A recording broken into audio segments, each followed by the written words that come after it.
Welcome to the Cafe Culture podcast, a season of discussions on culture, politics, philosophy and science. The title of this evening's event is Making Faces from DNA Traces, a Forensic Controversy. And we have with us this evening, for once, two presenters.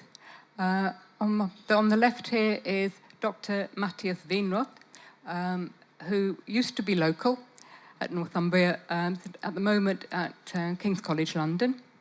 And on the right, Dr. Gethin Rees, who's a lecturer in sociology at Newcastle University. Okay, thank you. And I think with that, I'll hand over to which one's going first, Geth, and take it away. Thanks very much, Jackie. I know I have a very loud voice, so I'm kind of worried that I'm overpowering. Everything okay at the back? Thanks very much. Okay, well, thanks everyone for coming and joining us this afternoon. Because this is we're in a coffee shop and there's a bookstore attached, we thought we'd start with a story. It's in the vein of a Ian Rankin or a Patricia Cornwell or a novel of that kind of ilk. It's a story that we have developed together. And one thing we'd like you to be thinking about while I tell you this story is whether you think this is science fiction or science fact. Are the details, of course, it's a work of fiction to a certain extent, but do you think that the kind of technologies that I will be discussing exist presently, or have we gone on a drink and drug fueled rave and produced this out of our own minds? So I will be asking you as we transition between myself to Matthias whether there is a consensus about whether this will be science fiction or science fact. Okay. So imagine a dark night on the quayside. The body of a young woman has been found, and it appears to passers-by that she has been murdered. There are no eyewitnesses and no CCTV. The police have been trying to find witnesses and have tried to reconstruct the events of the murder using traditional police techniques. One of these techniques results in the discovery of blood and skin cells under the fingernails. The police suspect that the blood and skin cells belong to the murderer. The crime scene examiners create forensic samples, which they have collected from the blood and skin cells. So they've taken the blood and skin cells and created specially created forensic samples. The investigating officers then request that the samples are analyzed by the contracted commercial forensic service provider in order to create a profile using standard tandem STR analysis, which can then be tested against the national DNA database. The forensic samples are transferred from the police to the commercial forensic service provider. Unfortunately, the profile did not generate a match against the national DNA database. The investigation has come to a standstill. The commercial company suggests to the police that they have a novel test that they would like to propose to the investigating officers to run against this case. They say that we have two tests. We can use the samples to predict hair, eye, and skin pigmentation, and we can also provide an analysis of the ancestry of the person, their geographic ancestry. The police investigators think that this is a great idea, as between the hair, eye, skin, and biogeographic ancestry, they believe that they will be able to generate a genetic photo fit that will eventually lead them to the suspect. So using genetic materials to produce an image, a genetic photo fit of the suspect. The eventual report states that there is a greater likelihood that the suspect has darker than lighter hair, dark brown eye color, and a medium to dark skin pigmentation. In terms of their biogeographic ancestry, it is considerably more likely that the person's ancestors came from North Africa than from Europe. The police expected to get a picture of a person and are a little disappointed. However, the information already suggests to them that they need to focus their further investigation on persons of North African descent. Does that sound like science fiction or science fact? Could this have happened in Newcastle last weekend?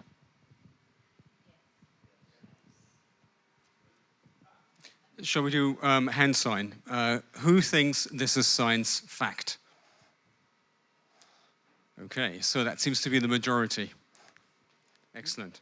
Well, I'm going to take over just for a little while before I hand back to Geth, and I'm going to talk a little bit about the idea of these technologies. I'm going to unpick them, as we usually say. I'll talk about three things in the second part. I'll talk about the idea of facial reconstruction from DNA.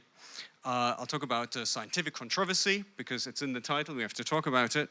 And I'll talk about the trinity of technology use, if you will. The trinity of technology use refers to utility, whether it's useful, reliability, whether the science is reliable, and legitimacy, whether it's proportionate and it is well, compatible with cultural norms and values to use these technologies. So first I'll talk a little bit about the two types of technologies which Geth has just mentioned. One is to predict the visible traits of a person from DNA, and the other is to predict their biogeographic ancestry, so where their ancestors might have come from, geographically speaking. And we speak about very large regions here, continents rather than countries. So DNA analyses and criminal investigations are used to find information that can help to identify a potential suspect. And the technologies that Geth just described are what we would describe as intelligence technologies. They provide intelligence to help the investigators to make decisions about where to go next in the investigation. Or there are other DNA analyses, and Geth mentioned these as well, which is the standard a ton of repeats. It's a DNA profile, which is just a number. Basically, it's a line of different numbers which can be compared from DNA profile to DNA profile. And those can actually be used to produce probabilities linking a suspect to a DNA trace found at the crime scene or even on the DNA database. And that can be used as evidence. So there are two different types of DNA information. One is intelligence and one is evidence. And they are very distinct because intelligence usually doesn't make it into the courtroom, but it can help you to create evidence further down the line in the investigation. So the externally visible traits and the biogeographic ancestry, they belong to intelligence. And their use is likely indicated in cases when all other investigative technologies or standard police practices have not produced a suspect. And of course, you have to have been able to find DNA at the crime scene. That's the basics of it. There are more tests for visible traits currently researched, but hair, eye, and skin pigmentation are the ones that are most progressed already in research. Researchers work on things such as body morphology, age prediction, male pattern baldness, to predict the type of hair structure or texture, whether it's curly or wavy. And there are some who are working on face prediction, so reconstructing the features of a human face from DNA. But that technology is very much in its early stages. Now, there is a commercial provider in the USA who does actually provide a service called Snapshot. And it is based on the analysis of DNA to describe externally visible characteristics. The snapshot service generates a report that includes what looks like a photo fit. It lists on a continuum between 0 to 100 the likelihood for eye, skin, and hair pigmentation. It includes the tendency to freckling, so whether the person has freckles or not. The biogeographic ancestry, and an interesting feature is here also that it shows a world map and a region on the world map where they think the ancestors of this particular person who left the DNA at the crime scene might have come from. So not the person, him or herself, but their ancestors. But probably most interestingly about the snapshot services, that they also include a picture of a face. They actually have a picture of a face on the report reconstructed from DNA. Now, I already mentioned that the technology to predict faces is in its early stages. So this face will look very generic. It basically will average what a face may look like from that particular region of the world that the biogeographic ancestry will have predicted. And is usually modeled on an assumed age and body mass index. So the face will look like a stereotype of what the DNA analysts imagine the person might have looked like. Now, this company uses a technique they call data mining, which means they go through lots and lots of different reference databases to predict what the face might look like. So they're not actually using a large number of gene information, genetic information to describe this face. They are running a mathematical statistical program to estimate what the face might look like. So it's not actually a face of an actual person. So nonetheless, having a picture on a report, of course, is very persuasive. The police or law enforcement generally quite like the idea because this might be something they can present to their colleagues in the investigation. It might be something they can present to the publics to help in determining where the suspect might come from.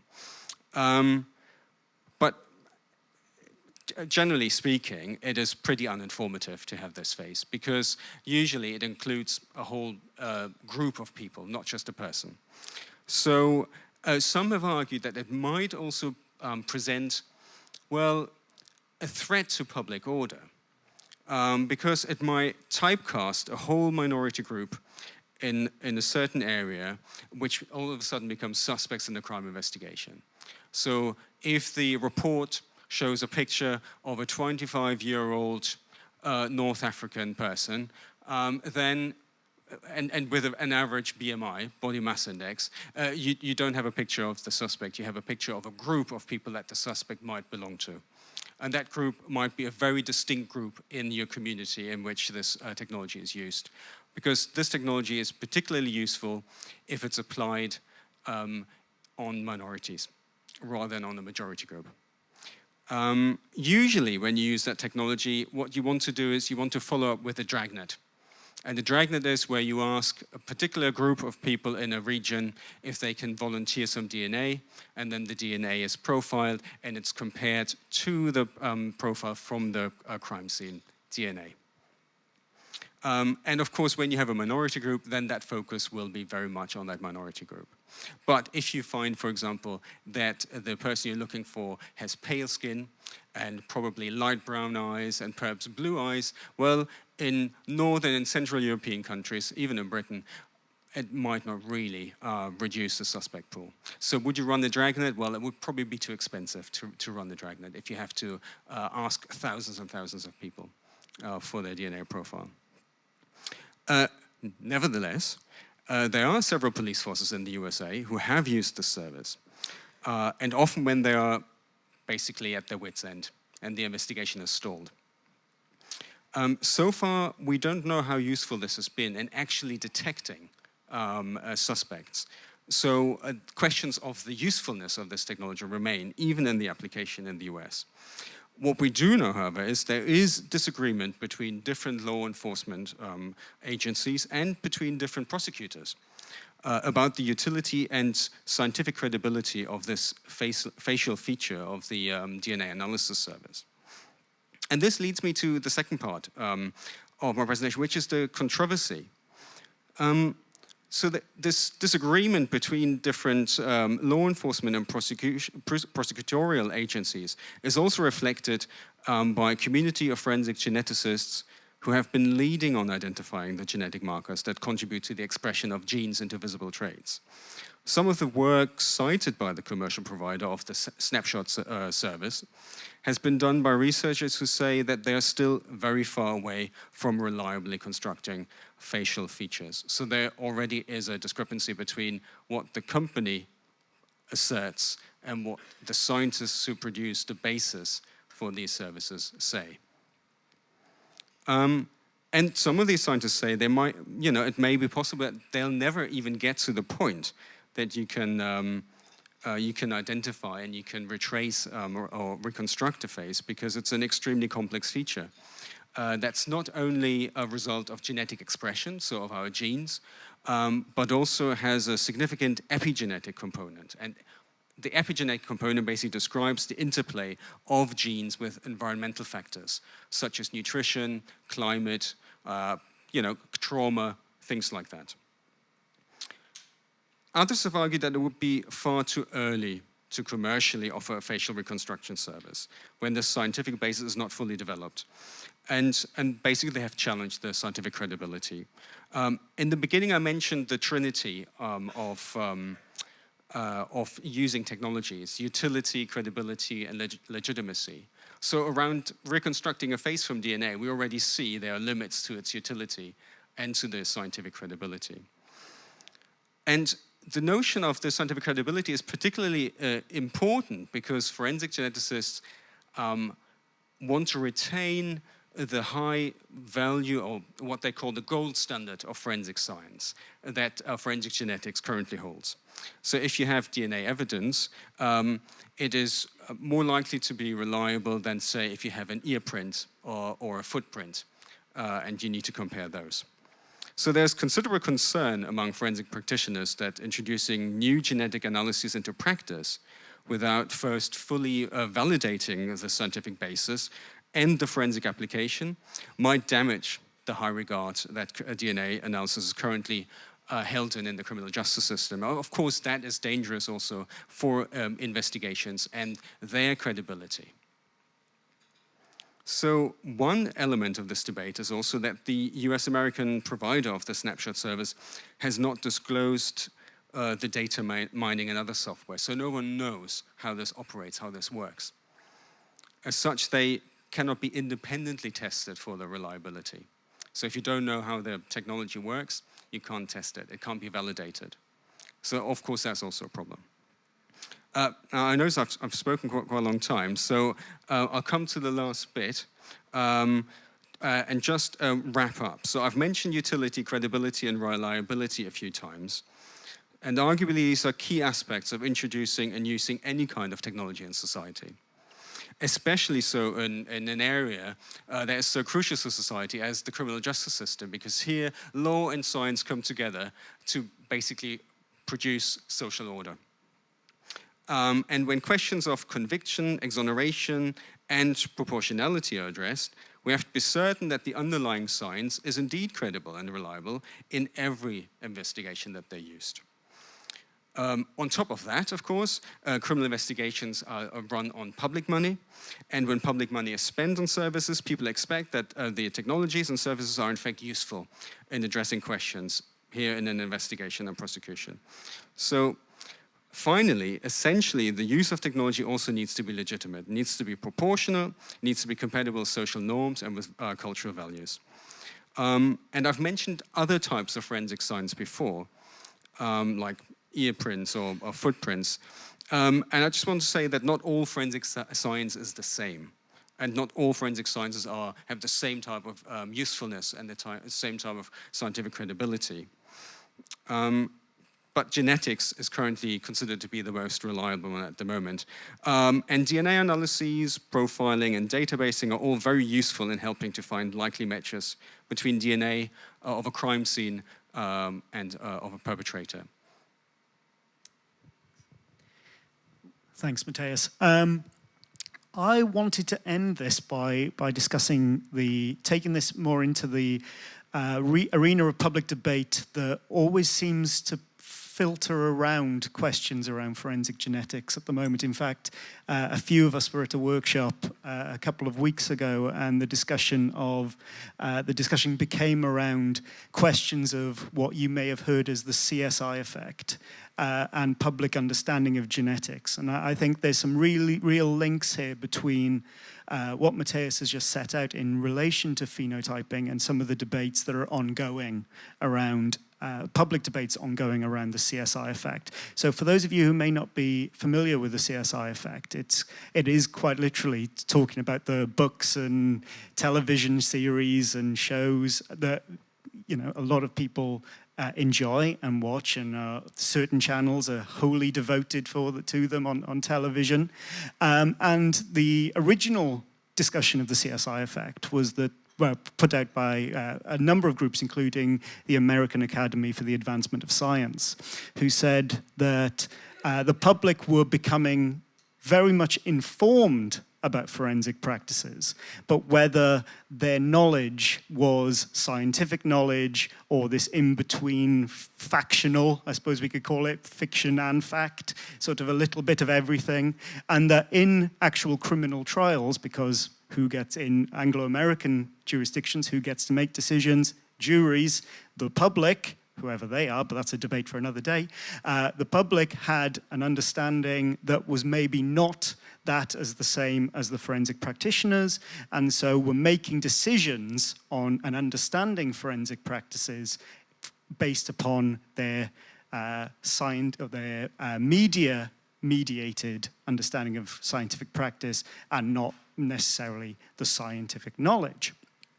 And so the big concern became that the acquittal rates, that people were saying that person is not guilty, and acquitting in cases because the argument went that they were comparing the scientific practices as explained by experts in trials to what would have happened in CSI Miami or CSI New York or any of these television shows, and finding real science wanting. Okay, so in this case, for instance, in CSI Miami, there would always have been genetic evidence. However, in this mugging that has happened on the street in Newcastle, they didn't have forensic genetic evidence, and therefore, clearly, the police have not done their jobs properly. Therefore, we must acquit, regardless of whether genetic evidence would actually tell you very much in that trial or not. So a set of assumptions came out called the CSI effect. Predominantly among them, and Matthias has already sort of mentioned this slightly, genetic evidence is always available. Genetic evidence is always useful. This is part of the traditional, what I will call the traditional CSI effect narrative. And that full standard STR, I've stumbled on that twice tonight. STR will always be done no matter how, whatever the type of case is. So the concern became that the public had a particular understanding of forensic practices that may substantially differ to the reality. Two social scientists, Simon Cole and Rachel D'Osso-Via, did a whole set of studies, both watching the television shows, the content analysis. They spoke to people who watched television shows that were CSI heavy, news heavy, documentary heavy. They looked at the acquittal rates in actual American cases, and firstly discovered there was actually very little effect on whether people did or did not watch any of these television shows. But what I think what the work they did that was particularly interesting is they presented a whole set of other forms of CSI effects.